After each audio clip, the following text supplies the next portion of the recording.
Another game we want to get into, Saints and the Chargers, and different kinds of quarterback play in this one. Let's start with the younger quarterback in that equation for the Chargers, Justin Herbert. And to nobody's surprise, that we take a look here at the Offensive Rookie of the Year odds provided by our partners at PointsBet Sportsbook. Herbert is the favorite right now by some pretty good numbers. Long way to go, but I think he's worthy of this right here. He has been, in losing efforts, really, really impressive. Very impressive. I mean, it doesn't matter. Usually, it's interesting because, usually if a quarterback wins Rookie of the Year, they got to win some games and do things like that. But they could end up being 4-12 and 5-11. But it's just the play, just like we've seen through 4 weeks, it ain't his fault. Right. I mean, it's not him. He's doing special shit. I mean, it's almost 300 yards and 3 touchdowns every game. And in a lot of ways, they're not helping him out either. So we'll get into that. But, yeah, he can do things other guys in football can't with that right arm. Talent doesn't always lead to production and points and really good plays. We've seen a lot of good quarterbacks come in the league. It takes them quite a while, and he has his moments. But for the most part, he's been an A for this team. Aside from just the physical talent, what do you like best about what he's doing for the production side? Well, I mean, just pinpoint accuracy. I mean, how many throws did he make the other night where they put him in a 3rd and long situation because they're over-managing him, right? Yep. And you go, well, wow, you guys did him a great favor by putting him in 3rd and 12. Way to manage the game for him. You're talking about like by calling run plays. Run first down, run second down. That was an issue the whole game, but then he delivers. And then, like, very few mistakes of what he's seeing on the field. Right. He threw one ball, I think, on like the first drive of the game where he ran to the left and like tried to throw somebody down the field who was double covered. It was 3rd and long. It was his dicey, and it wasn't that bad. Right? That's what I mean. That's as dicey as it got all day long. That's true. So that's okay with me, and I think that's the thing I'm impressed with more than anything. How about this stat right here? Yeah. It has to do with the blitz. Yeah, please, let's go there. Okay, when Justin Herbert is not blitzed, 68%, that's good. Yeah. 6 touchdowns, 3 picks. When he is blitzed, he's over 70%. Right. 3 touchdowns, no interceptions, and his yards per attempt is quite a bit higher as well. It's going to be the 11.7 versus 7.6. This is my new pet peeve in football right now, because this is the other thing now too. He's a rookie. Number 1 passer rating in the league against the blitz. Oh, he's a rookie. We got to blitz him. We got to see if he can handle the blitz, because he's never been blitzed in high school and college football before. Right. So he doesn't know what to do. He's the first time in the NFL, and he's going, wait, they're blitzing me? Timeout, coach. They didn't blitz in the Pac-12. What? I'm so sick of that. It's like old school 1974 defensive bullshit thinking. Right. Move on from the thoughts. Every time the Saints blitzed in the game, they got torched. Every time they played coverage, he had a hard time finding people open.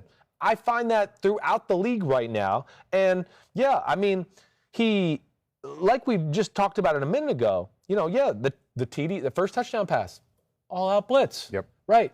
You're making the game easier on him. Yeah. There's no decision to be made. Unless they get to you right away. As a quarterback, what are you getting in coverage when they blitz usually? Always man-to-man, right. And if you throw deep, how often do you see the corner not turn his head? No. So we don't want to make it sound easy, but it is easier. It's a tell. All-out blitz, they're playing man in the back end. Exactly right. You make the decision for the quarterback. He's not reading anything. He's been taught what to do against the blitz. That's an easy one.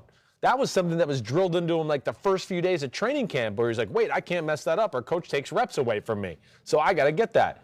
And then what's he do? He makes the extra guy miss. He knew he had the extra free guy on the edge. He just he duped him. He just come in a little closer. You're going to get me, right around the edge, touchdown. Yeah. So, and he threw that on a full sprint, too. A full it's not sprint. Like he broke contain and was jogging. No, he's got one of those arms. Yeah. It's an Allen Mahomes type arm. It might not look as cool when he does it and all that, but it still looks cool, the finished product of how it comes out of his hands and everything like that. It looks to me like watching Carson Palmer in his prime.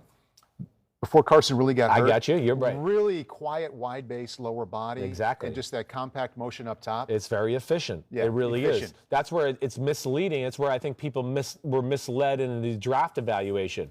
It's a little bit like Tom Brady this way.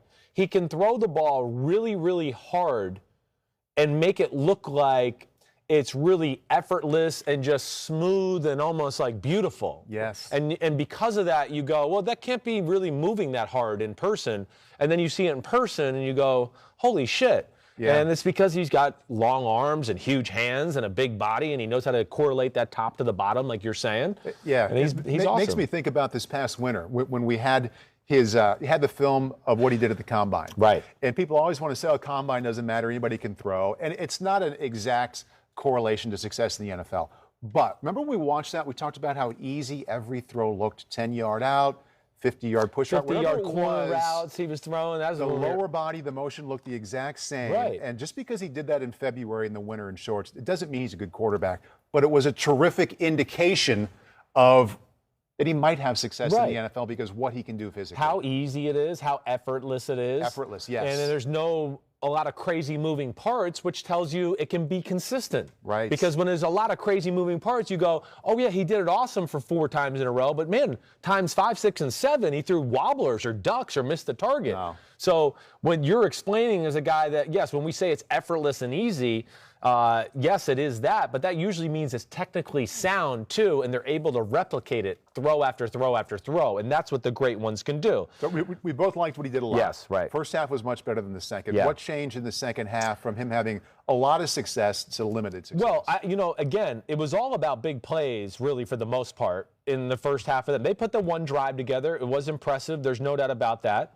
Or really 2 drives together. I'm sorry. That last one was off the interception from Drew Brees where they got that. But I think this is the big thing. First off, I saw a lot of blitzing and over-aggressive from New Orleans. I even wrote down here, so that all-out blitz, that touchdown happens, and then the next drive, Saints don't blitz at all, and the Chargers can't do anything. I mean, there's nothing that can be done there. And I think really my big thing from this game, hey, yeah, the Chargers stayed in there and all those things. My big takeaway is I really liked what I saw from the Saints defense. I really did. I think they're really close in a lot of ways. Now, I know they let up 15 plays, 71 yards to the Justin Jackson, the running back. That was on the first drive of the game. They let up a big run. After that, there wasn't one hole the rest of the game. So there was nothing there. And then I found out, they messed up a few coverages. The long touchdown at the end of the game. He threw the big post right down the middle. The guy got tackled at the 2-yard line. Both were Patrick Robinson mental mistakes. That's really all it was. If you take away those plays, man, their D-line dominated, and they were all over the Chargers receivers like glue. Whether it was zone or man, they had a real good beat on it. And the Saints are another one of those teams that I always want to say, stop being so damn aggressive. Your front four is really good. And did that change in the second half? It did. It changed really as the game went on. They realized it. And I know I'm trying to read through my notes to exactly where it stopped. But the success rate between when they blitzed and when they didn't, I know this was another game where I just kept looking at it going, you blitz, you get burned. When you play coverage, they have a hard time finding people to get open, especially when your offensive line is not very good and can't pass protect that well. And to add to that point, they kept running the ball on first and second down and never giving them a chance to play ahead of the chains or putting the offense in a power position to be in a 2nd and 4. Are they going to run it? Is it going to be play action pass or do any of that? And I have a number of notes that sometimes they work, sometimes they don't, but I think this works right now. Chargers ran the ball on 18 out of 28 first downs. Only the Raiders and Browns had a higher run percentage. So I'm sure that they're thinking they're helping their quarterback, like you mentioned a little bit ago, but it's not helping. It's not helping. And they're still losing games. It has to change. It's 4 weeks in a row where he's giving you the lead and then we manage ourselves into a loss. I said this in the show this morning. I'm going to say it again. Take the training wheels off. Not Justin Herbert. They're already off him. Right. Coaches, you need to take your own training wheels off. I don't know what you're doing. First off, their O-line stinks. Their running backs are so average. So what are we playing through the run? Where are we going to go with this? Do you think Justin Jackson should start? And this is a question from Randy Darsh 350. Well, I don't really care between him and Kelly. Neither one is that special. Right. It sucks that they don't have Austin Eckler. Yeah. That's really where it hurts them. The talent of their team is their quarterback and their receivers. All right, and that's where I just want to say this last game especially, and I thought this a little in the Tampa game, but I was like, okay, it's the third start. You're still being careful with them, all that. But this game, there was never an inkling other than that first run that the run game was going to get going. So you had that first run, but after that, it was like, okay, we've run the ball 5 times since then, and we can't even get to the line of scrimmage. Yeah. Maybe we should come away from our game plan and start spreading the ball around, start doing those type of things. And to me, they're doing him a disservice. They're doing their own team a disservice. But where's the fine line between, because we just talked about Ryan Tannehill and how much he benefited from them sticking with the ground game, which is much better than the Chargers. But Derrick Henry, I think, was 19 for 57, so 3 yards per attempt. So the fact that they stuck with it, even though they weren't having a lot of success, helped them. And I really like how Herbert gets under center and has a great play action. The half boot, the full boot. So where's the balance there between giving more to Herbert but not getting totally away from that? Well, you don't have to get totally away from it, but I think there has to be more of that, like what you're saying. First down, play action pass. First down, play action pass, screen to the running back. First down, let me just get the ball out to the wide receiver on a little wide receiver screen, get us into 2nd and 6 or 7, whatever it is. Just do some stuff like that to make up for your lack of a running game, which is not going to happen. To me, that's what I would like to see. Again, they're a team where their assets, their defense is banged up. On offense, their assets are Keenan Allen, Mike Williams, Justin Herbert, Hunter Henry. That doesn't mean run the ball. That, to me, says throw the ball. So that's where I think they're missing out, and I think that's a big reason why they haven't been able to close out games the last 2 weeks. Well, it's been really fun to watch him on these big stages against Drew Brees, the week before against Tom Brady. Justin Herbert's been coming through in spite of the fact they're not winning. Well, I'm just annoyed. I mean, like I wrote, it's 20-3 lead, 2.5 minutes, first and second down runs. I wrote, it's fucking Sean Payton and Drew Brees. They're going to come back, guys. What do you think? You're going to win just doing that and going to win 27-3? Come on. No, you got to know who you're playing there. So that bothered me a lot. I just want them to take the training wheels off. But like I said, I think the big thing is more than anything, and I know it's not going to necessarily look that way when you see the stats and the amount of points, but I do really like the way that I think like Davenport popped a few times. Cam Jordan, of course, looks really good.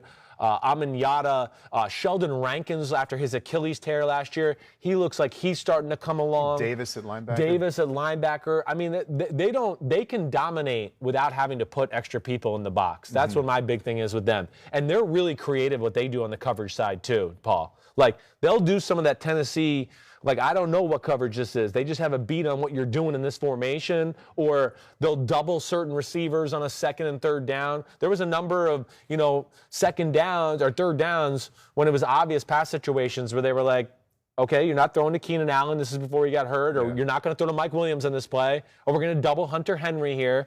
And I love that type of stuff. And that led to them getting off the field more times than not. So, we'll see where it goes, but like I said, keep your eye out. I think they're getting it there in defense, in New Orleans on defense. You mentioned one of the key points in this game, which was the feeling late in the second quarter that, okay, that Drew Brees and Sean Payton are going to figure things out. No matter how many points they end up scoring, they're going to be better in the second half than they were in the first. Drew Brees' first 6 drives, he was 7 out of 15 for 43 yards.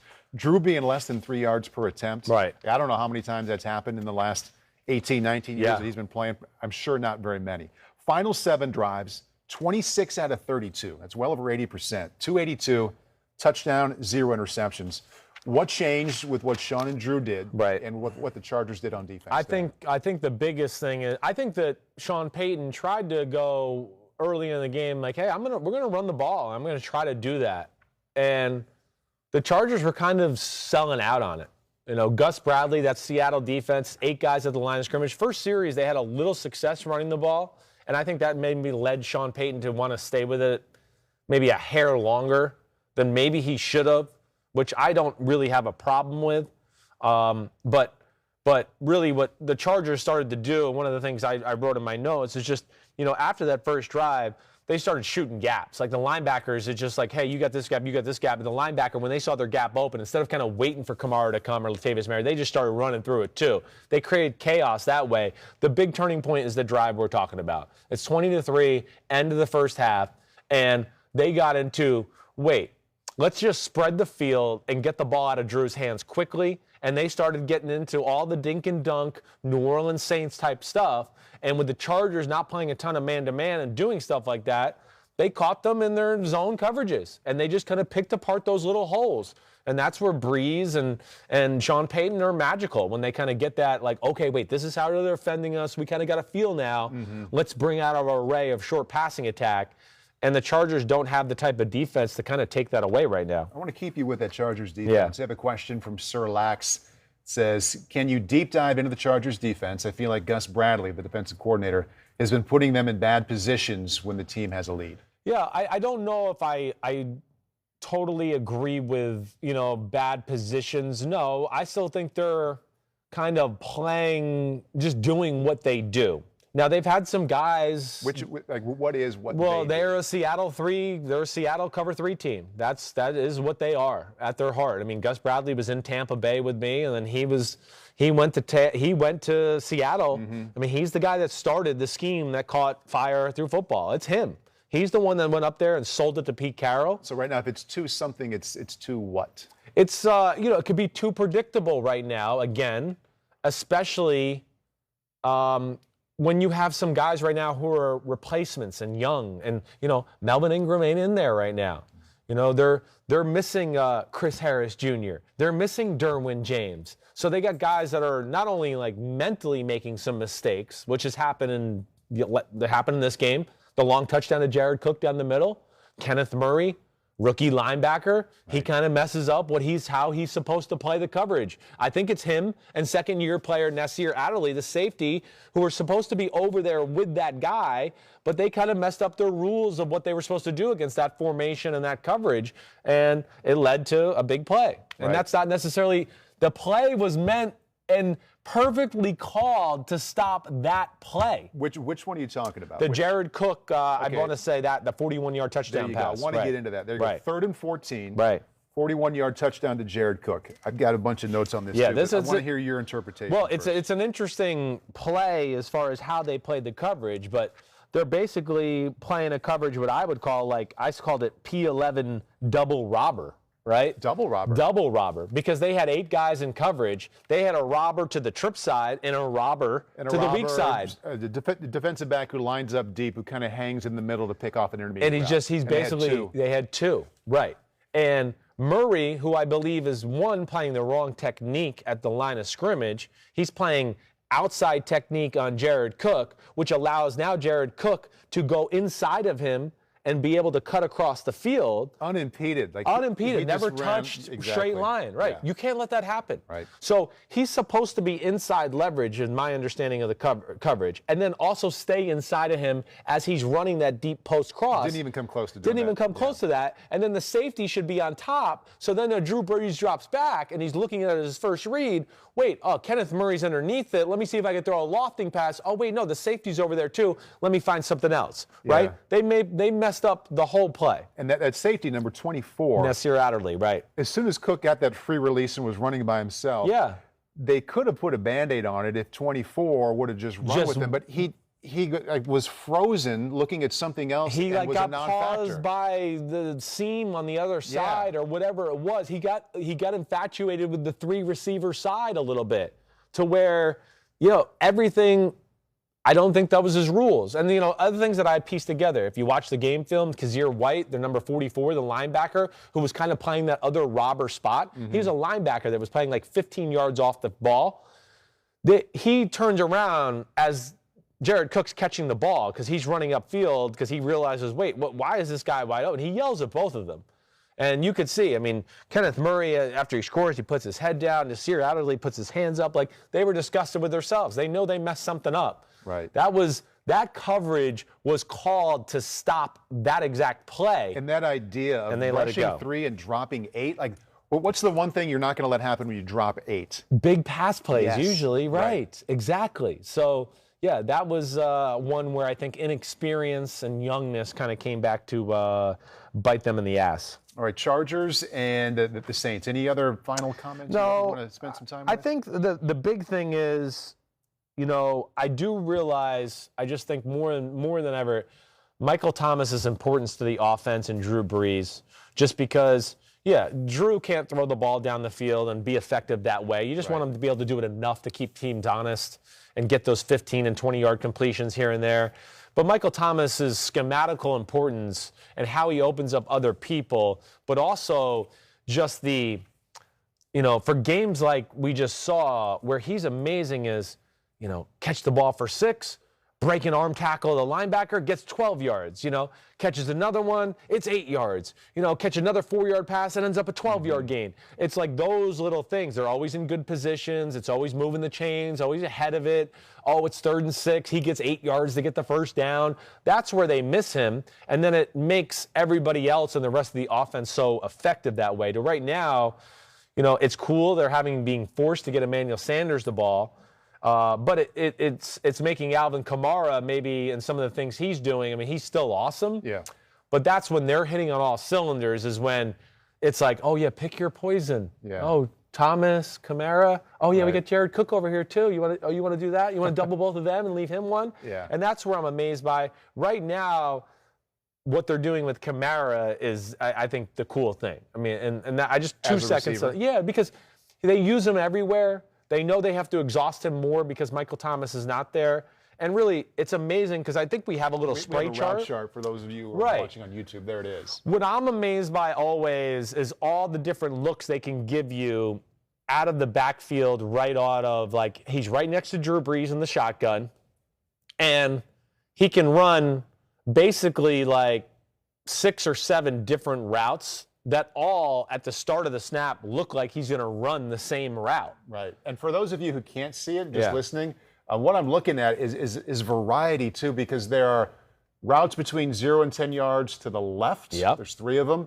Same thing to the right, a couple down the middle, and a deep one down the side. So it's spreading him out as well. It's not just they're not just peppering one little spot with him. They could throw screens on the outside to him, a tunnel screen like we saw him drop on that first 3rd down of the game, right? He can play the slot, but when he gets in the backfield, and let's just say Drew Brees in the shotgun and Alvin Kamara is off to his right, he takes that little outside release arc, and then he comes downhill, and they have the option route, all right? So the option route, he's got 3 options on that. He can break inside. He can sit down in his zone coverage. If the guy's playing a man inside leverage, he could break out. So it becomes a 5-yard out, a 5-yard in, or a 5-yard curl route. Then he has what we would call this, and I know they call it the same way, they call it a Trojan route, where he runs like the old angle route, the old Texas route, right? Where it looks like he might run to the flat. We got to get out there and stop him from running the flat route. And then he puts the brakes on and he angles out over the middle. They have that. Then they have that same type of thing, except he wheels up the sideline and goes there. Then they have that same type of thing, and he runs a seam. He just runs straight up the middle of the field. So they give you a lot to defend with him. He is such a weapon that way. And I guess that's just one last thing I wanted to say. And one last thing I want to say in response to that, it kind of piggybacks on your point about Michael Thomas. If Michael Thomas is in there, maybe you have to have the 3rd best man defender on Kamara. And right now you can have the second. You can even put the first on if you're not worried about him. No doubt. And if Thomas is out there, that's where they really put you in a bind. Yeah, that's where Sean Payton's amazing because he knows how to play games with, oh, you're doing this or you're trying to take away this guy. All right, well, I got something else for you with the other guy, and here we go. Hi, I'm Mike Tirico, and thanks for watching. Make sure to hit subscribe for the latest news and highlights from NBC Sports.